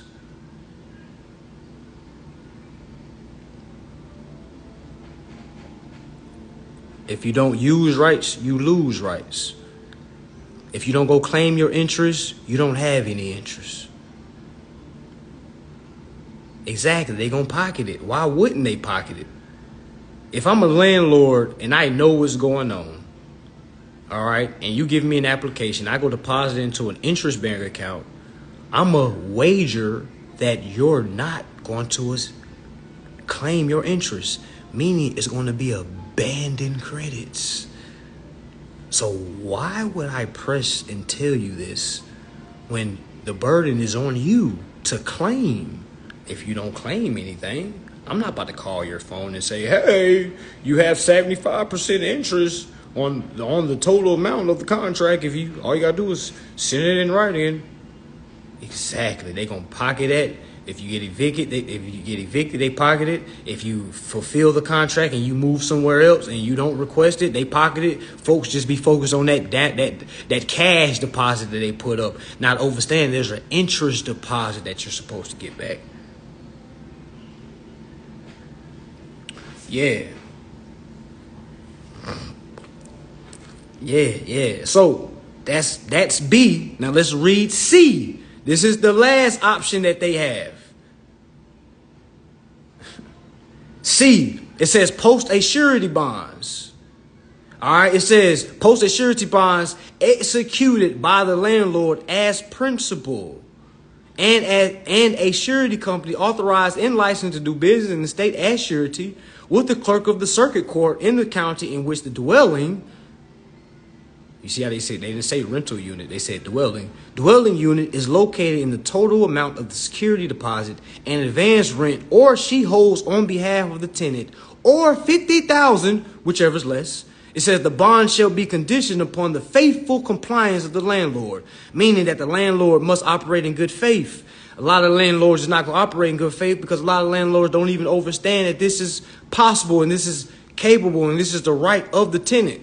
So how can they operate in good faith if they don't know? That's the problem. You see what I'm saying? So it says, upon the faithful compliance of the landlord with the provision of this section and shall run to the governor for the benefit of any tenant injured by the landlord's violation of the provision of this section. So when they talk about injury, they're not talking about your leg being broke. They're not talking about your shoulder being broke. They're saying you're injured if you are basically, there's a violation, if you are involved into a violation that's being taken upon you. All right, meaning if your rights are violated, you are injured. Y'all see how that meaning you're the injured party. Y'all see how that correlates? Because folks are like, well, I wasn't injured. Like, yes, you was. You were injured. Did you go and claim your shit and they said no? Did you go do it? Did you claim one more time, opportunity cure? They said no twice. Oh yeah, you was injured.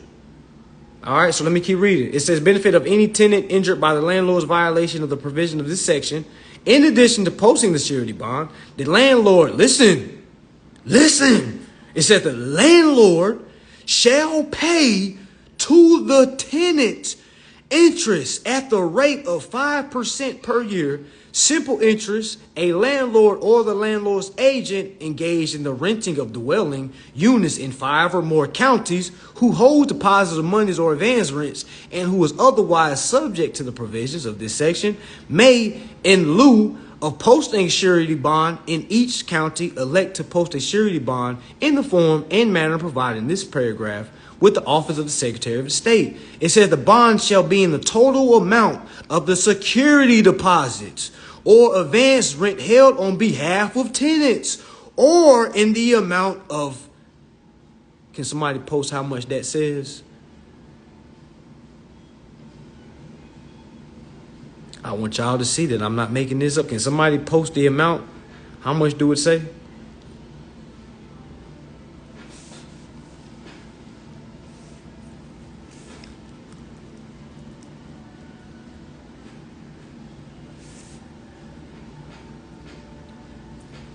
So for the folks that's just started following, as you can see, this is what they're reading. I'm not making none of this shit up. I don't know what you done learned from whoever. I don't know who took your money. I don't know who ran off with you. I don't know. All we gonna do over here is read what Congress tells us to do. Okay? All right, 250,000. How much? Add all your rent for the year. I bet it ain't 250,000. Is anybody rent on here over $250,000 for the year?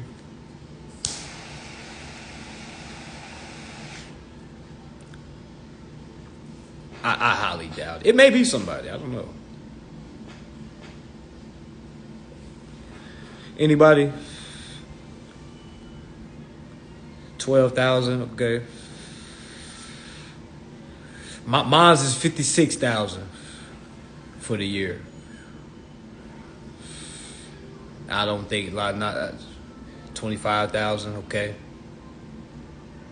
I don't think no one's on here for the year is 250,000. But here is Congress telling us Floridians that if they do see, that means that we have a bond in the amount of 250,000. What else says that's back 250,000? In comes to FDIC. Look up how much the FDIC backs each and every account. 250,000. Now, do you think it's a coincidence that the FDIC backs 250,000 and this right here is saying that it should not exceed 250,000? Because the FDIC doesn't cover that. All right. So let's keep reading.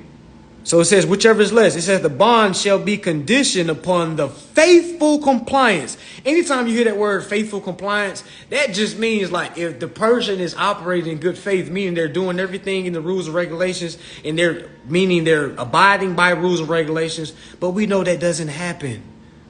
Okay, we know that doesn't happen. These landlords, these corporations aren't operating faithfully, or aren't operating in compliance faithfully. All right, faithfully means in good honor, in good faith. When you read the Bill of Exchange Act, it talks about operating in good faith. All right, so it says the bond shall be in the total. Wait, where I'm at. It says the bond shall be conditioned upon the faithful compliance of the landlord with the provision of this section, and shall run to the governor for the benefit of any tenant injured by the landlord's violation of this section.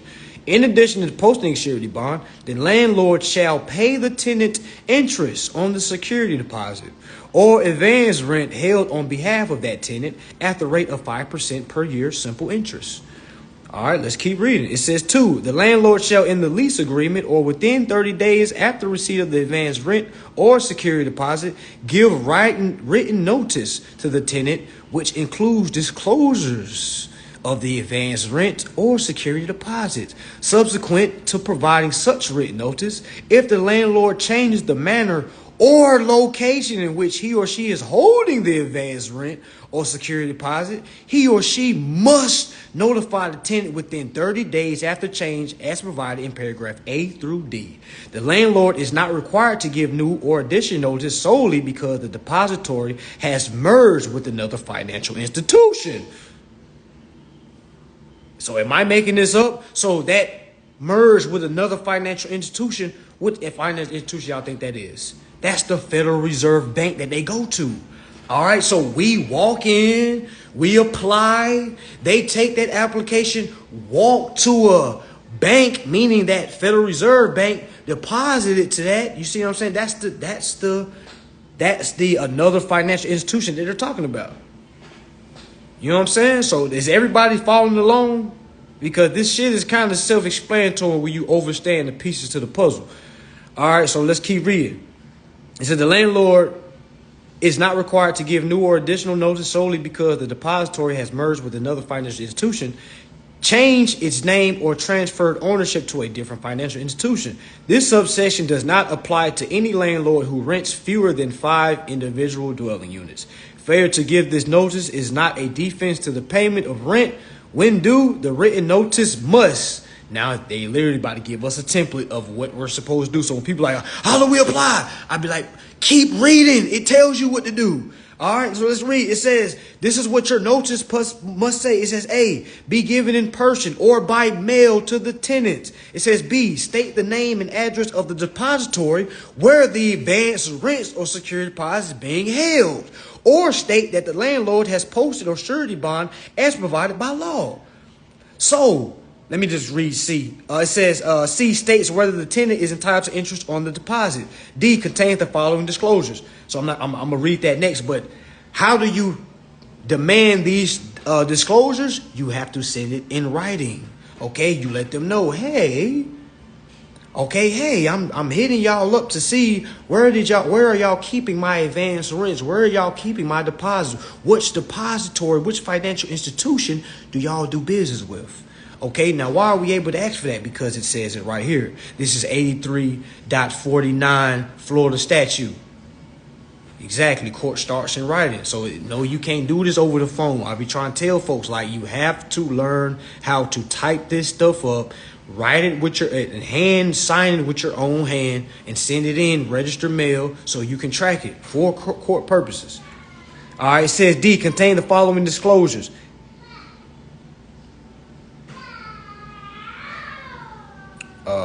I'm not going to read all that. I want y'all to drop down to number 9. I want y'all to drop down to number 9. Go all the way to the bottom, y'all. Go all the way to the bottom. Let me know when you get there. And it's at number 9.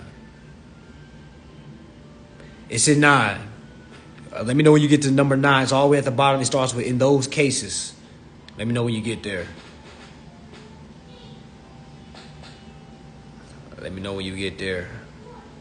We at the bottom of that page, 8349, Florida statutes. We at the bottom of number 9. It starts with in those cases. And this part should blow your mind, should wrap it up. All right. All right, number 9. It literally says, in those cases in which interest is required to be paid to the tenant. Listen to this. The landlord shall pay directly to the tenant or credit against the current month's rent. I'm going to pause right there. I'm going to read that again. Because folks be trying to call me a scam. They be trying to say this shit ain't real. And it's only because they're not reading and they're not interpreting it how it's supposed to be interpreted. All right, so listen, I'm going to read it again. Number 9, it says, in those cases in which interest is required to be paid to the tenant, the landlord shall pay directly to the tenant or credit against the current month's rent. It says the interest due to the tenant at least once annually. However, no interest shall be due a tenant who wrongfully terminates his or her tenancy prior to the end of the rental term. So for all those that was facing eviction and you packed your stuff and you left, you abandoned your credits. For those that packed your stuff because you feel like you couldn't keep affording the rent and you wanted to get out before the eviction hit your record, let's let you know you basically gave up your credits. Okay, and it says right here, you can't say you didn't know because it's right here in the law. And when you can't say things like, hey, I didn't know, well, why the hell did you sign some shit that you didn't read? Ignorance of the law is not an excuse, man. You can't go around killing people and say you didn't know that the gun was loaded. All right, that's not going to work. All right, you're killing accounts by entering accounts and not understanding how to perform. All right, what you're doing is repaying accounts because you think you know what's going on. Whatever your mom, whatever your dad told you, it was wrong. Okay, granted, your dad and your mom was probably brilliant people, brilliant, loving, kind-hearted folks. All right, but they were wrong. Okay, they were wrong in telling you how to do a business. They was wrong in telling you how to pay bills because they was paying bills wrong themselves. So we can't fault them. The only way we can fault them is if they was doing this information and they didn't tell you. Okay, so that's why we can't fault our ancestors, because there's not a lot of folks in our family, if any, in our family that knows about this information. Damn sure nobody in our family utilizes information, living this information, because if there is, I'm sure that family is very wealthy, okay? Imagine a whole family utilizing these rights, titles, and equity laws, okay, and passing it down to their kids, passing down to their kids. You see what I'm saying? Where does poverty come into play? Where does being broke come into play? Where does depression come into play? The only real depression I can see is I don't know, so I can't speak on that. But any financial depression is eradicated. All right. Resorting to do certain things because you're in a financial situation is eradicated. All right. So it's like it's gone. It's a wrap. All the stress, the trauma, and I'm surprised. Like Instagram been letting the info just fly like this, because I think it's just because so many people are tapping in. Granted, we're in the age of information. If you don't know what that is, we're in the age of Pisces, which means the fish. Some people say it's Jesus. I look at it as the age of water. If there's information in the water, okay, so meaning there's a lot of water that is being splashed into people's face, being forced to drink. Now, either you can drink the water or not. But it's a lot of information that's being thrust at this moment. It's a brilliant time to start tapping in with new information and kind of unlearning everything you thought you knew. Because only you can be honest with yourself and look back at your life and say, have I been living a happy life? Am I happy? Or am I just happy when I'm on camera? Or am I just happy when I'm around people? Or when I go home and close them doors behind me? What is the feeling that takes me over? All right, when I go through them doors and when I go into my room, I ain't talking about my house because you might got kids. When I go into my room and shut the door, okay, what is my mental like? What is my mental state? Okay, because that's the mental state that you're battling, not the one that when you get in front of people. Oh, I'm happy. I like my job. Shit. I mean, I pay good. They just gave us a raise. They about to give me a pizza party. You know what I'm saying? If that's what you happy with, that's for you. All right. So, what's up? Nah, I'm not picking you up. You's a big boy now. Give me some depth. Yeah. All right, I'm almost done. Yeah, I'm almost done. I'm gonna give you you want some strawberries, bananas? Yeah. All right, go sit down. I'm gonna give you some. You still go ahead and sit down. All right, so yeah, we're in the age of information, meaning there's a lot of water being thrust at you. So you can either do two things. You can either walk on water. You can be like Jesus, quote unquote, walk on water, or you can drown. I'll say it again. This information, this age of Pisces, there's a lot of water being thrusted in front of you. It's either you can walk on the water, meaning overstand the information, be like Jesus, be like the Son of God, meaning the sun, the shining star, okay? Either you can be the soul, all right? Or you can drown, which a lot of folks will drown. A lot of folks have drowned. A lot of folks are drowning. All right, so, yeah, so that's the information on that why gentrification isn't real. It doesn't really matter how you feel about it. If you can't combat it with facts, I don't want to hear about what policies have been put in place.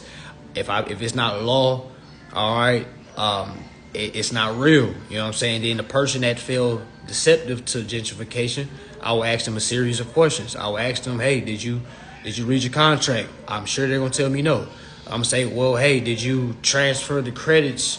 Did you transfer the positive rent that they sent you every month? Did you send it back to them? I'm sure they're gonna say no. So if they didn't do those things, if they didn't perform the contract like Congress told them they had to, you see what I'm saying? What argument do they have?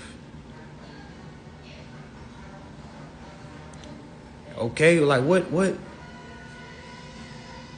Yeah, it's like, yeah, you gotta like it's you piecing everything together. Everything is a puzzle. So when people be like, well, I read that and I didn't see where it says it pays for your car, and like, well, duh, Jim, the fuck. Why the hell would it say that? They're not speaking to minors. They're speaking to adults that know contracting, that knows principal-agent relationship. Now, if you don't know that, say that. And you need to learn it. But don't say things like, I've been doing this for 30 years. Nobody gives a fuck what you've been doing for 30 years. Nobody give a damn what you've been doing. If you ain't been doing it by law, you've been doing it wrong. And it's just a matter of time before you get a tenant that's going to press this issue. Because if you try to stop a tenant from pressing this issue, now it turns into breach of contract. All right, now you have breached contract of fiduciary duties. Okay, now it turns into federal. Now you're looking at federal charges for a breach of contract, and you see what that carries out. All right, we can literally go to Federal Reserve Section 29, and it literally says how much how much a person's supposed to get each day for an issue that is not resolved by fiduciary breach of contract.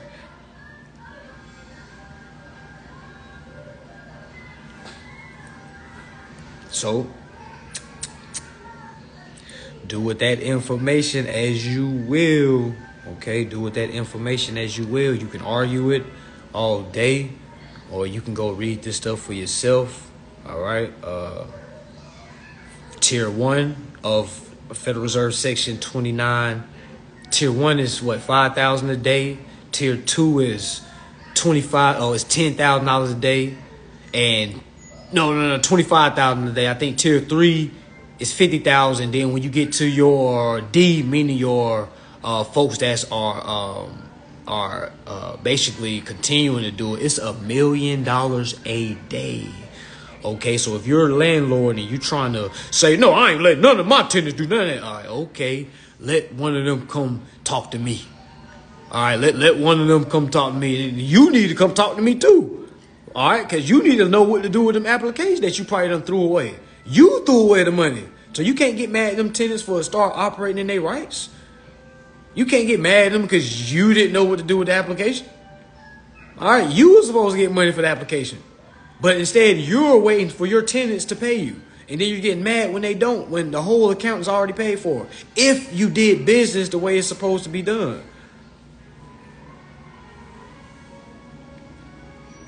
Yeah, so I mean, the thing is, what's up? The thing is, if the tenant must transfer the credits. Yeah, hold on. All right, I'm gonna give you some. Hold on. He trying to look at the cat. Hey, but yeah, so the tenant can only do this if they transfer the credits, meaning that's the performance. All right, that's the performance. If the tenant doesn't perform the tenant's duties, then none of this is possible. So I'm not saying a tenant can just call and say, hey, I want to do that. No, hell not. Landlord, they must do the whole administrative process. Okay, they must do it in compliance. All right, the tenant must go in compliance. Landlord must be in compliance. Tenant must be in good faith. Landlord must be in good faith. You see what I'm saying? The tenant can't just learn this and be like, oh, yeah, tenant, I just read this. You're supposed to do this. Yeah, but you're supposed to get it in writing. But if that tenant sends it to you in writing, landlord, you must do your due diligence. If you have to hire an attorney, go ahead and do that. Does many attorneys know this? Hell no. All right, so you will have to dive in this to yourself and see what the duties of the landlord is, okay? Because if a tenant wakes up and operates in this manner, you're in a rude awakening for some federal charges coming your way. All right? All right, so with that being said, we talked about why gentrification isn't real. We talked about landlords and tenants relationship. All right. Now we're about to talk about ERC applicants. Who all have received their IRS letters? Who's received their IRS letters? Do you got anybody that has received the IRS letters? All right, because what I'm about to talk about now is ERC for folks that already applied and folks that can't apply now. Because y'all remember when I was telling you, if you had a business in 2021 or prior, now that we're in 2023, now if you start a business in 2022, you are eligible. Yes, that's right, people. Yes, that's right, people. All right, yes, that's right. So if you started business in 2022, you are now eligible to get the ERC. All right, if you're still waiting on your verification letters from the IRS, it's okay. That's okay. Just wait. All right, this is a 120-day process. Just wait. All right, I can't make the IRS move faster than what I don't work for the IRS, people. All right, so, all right, for those that have received, because a lot of folks already got their money. All right, a lot of folks already got their money. All right, so a lot of folks have already received their verification letter way before 4 weeks. Way before 4 weeks. Meaning these people are going to get their bread way before 120 days. Now, how much is the ERC these people are getting approved for? All right, these people are getting approved for a ballpark of 350,000. Yes, people, that's 350, comma 000, 350, comma 000 in a business grant. That's right, no loans, business grant.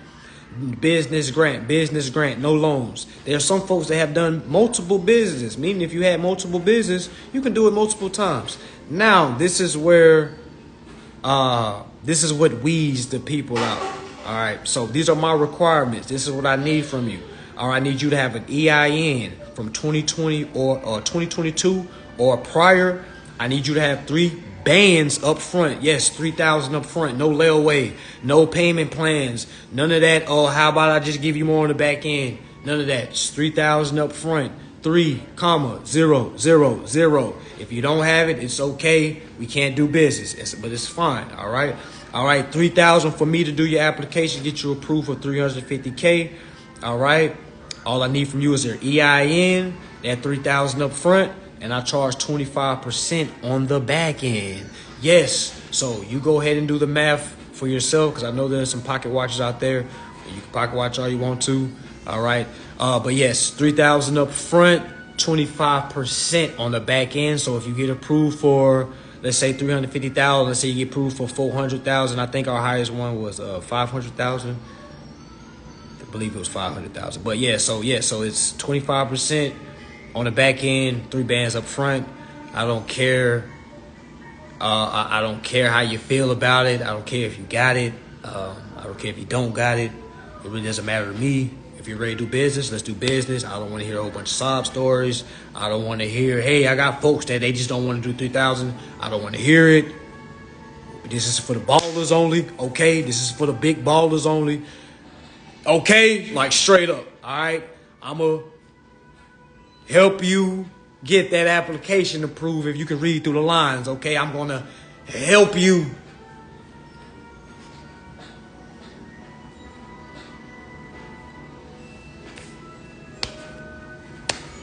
I'm going to help you get that application through, okay? All right, all I need from you is an EIN from 2022 or prior. I need you to have a business bank account. If you don't have a business bank account, go make one tomorrow, okay? It's not that hard, all right? It's not that hard. All right. Again, all I need from you, I hope y'all are reading between the damn lines. All I need from you is your 3,000, your EIN, and your business bank account. You don't need to worry about nothing else. Hey. Oh, hey. I feel like you're doing this on purpose now. What's going on, man? Like you trying to steal my shine? Go sit down, man. Ain't no party. Okay, so those 3 people keep asking me, what if he get approved? There's D8. How many times are you gonna ask me that, Queen? How many times? Des, I gotta put you on the spot now. Des underscore D8. How many times are you gonna ask me? What happens if we don't get approved? I've been said from the get-go, you get your 3,000 back. So tell your friend that's been asking you, okay? They will get it back. I know you keep saying you want to make sure. Okay, you asked 5 times already. You made sure the first time, second time, third time, fourth time, fifth time. It ain't gonna change. I'm a good businessman. If you get declined, I'm going to personally give you that 3,000 back. Okay? How they say it? Scout's honor. Okay? So, Scout's honor. Scout's honor. Okay? Trust me, I don't need to run off with nobody's $3,000. Okay? That's just to pay for my time and the time of the ERC specialist that I'm working with. Okay? All right, Scout's honor, people. Look at my hands. All right, so whatever symbolism you believe in, do as you will. Scout's honor, okay? Goddamn flip. Hey, get out of there. Hey, yeah. Shh. Beat it. Get out of there before I throw a pillow at you. Yeah, give him. before he gets something thrown. Before he gets something thrown.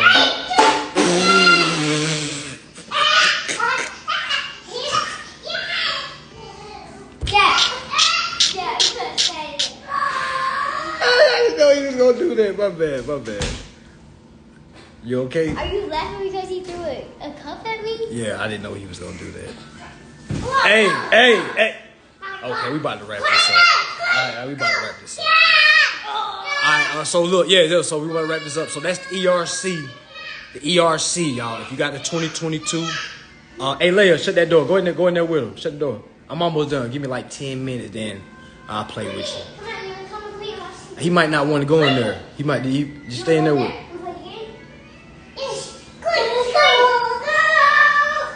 Hey, cut the light on. All right, shut the door.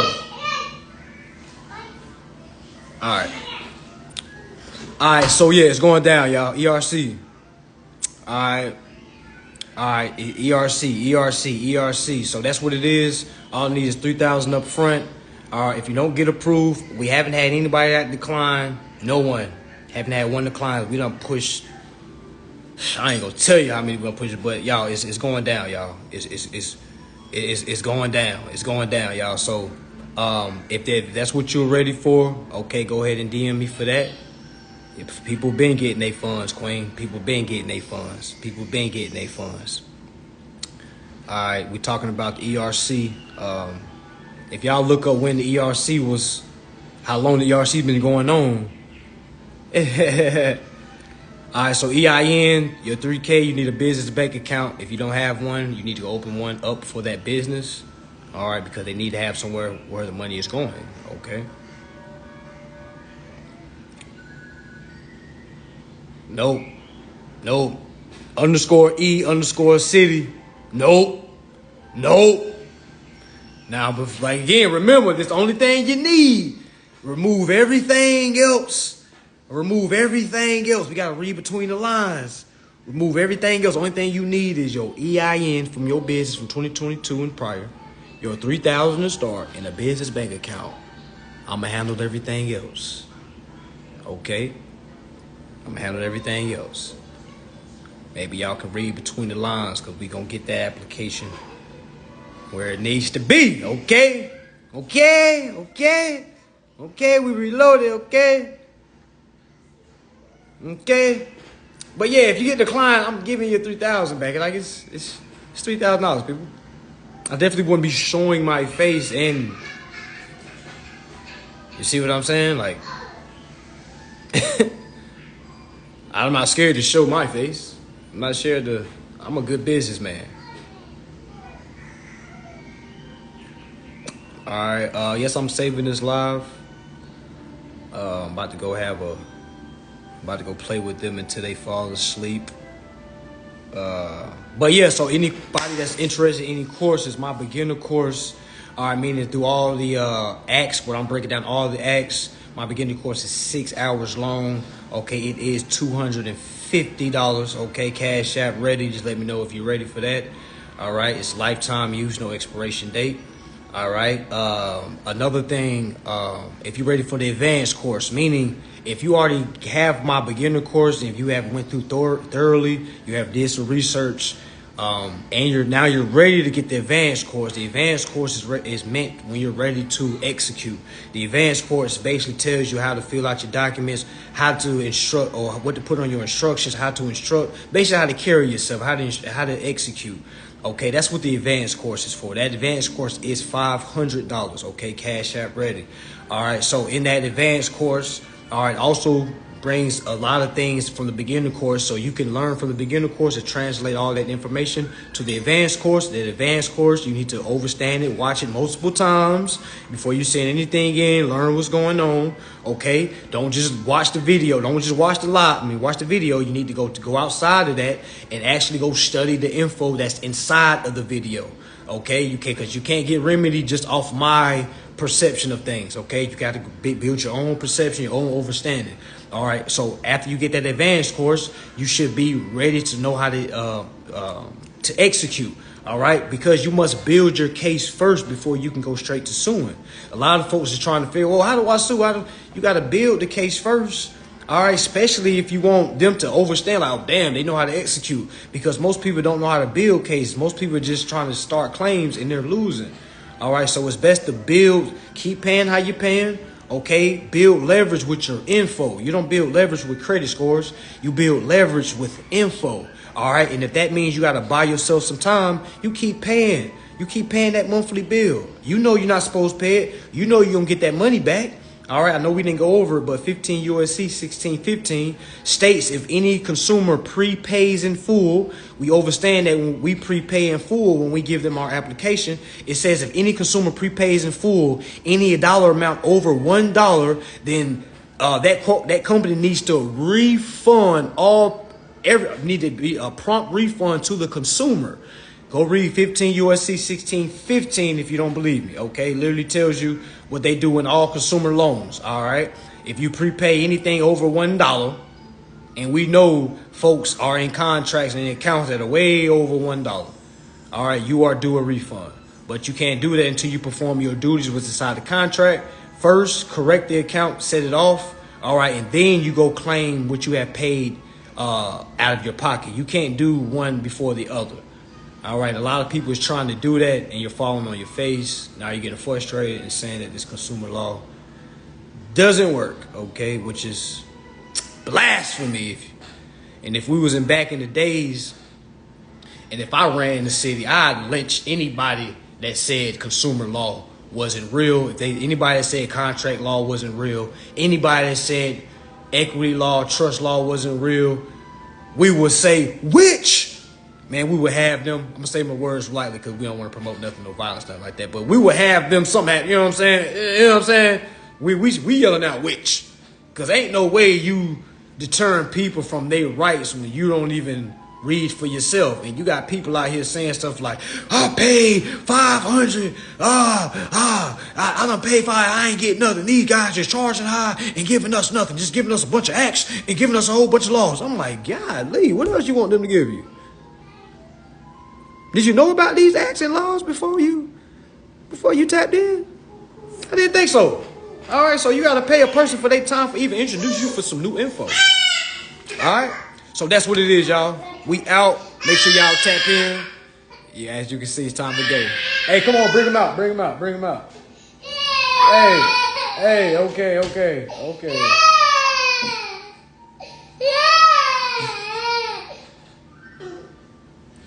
All right, y'all, we out. All right, it's time to play. All right, so if y'all anybody interested in any courses, DM me. All right, website coming soon. All right, if anything, courses, ERC, y'all got the backdrop. Y'all got the info that I need. Okay, please don't bombard me with a whole bunch of questions outside of what we talked about. All right, if you got those three things, we in business. If you're ready to grab those courses, we in business. All right, peace and love, y'all, and I hope y'all study, and I hope y'all read. All right, peace.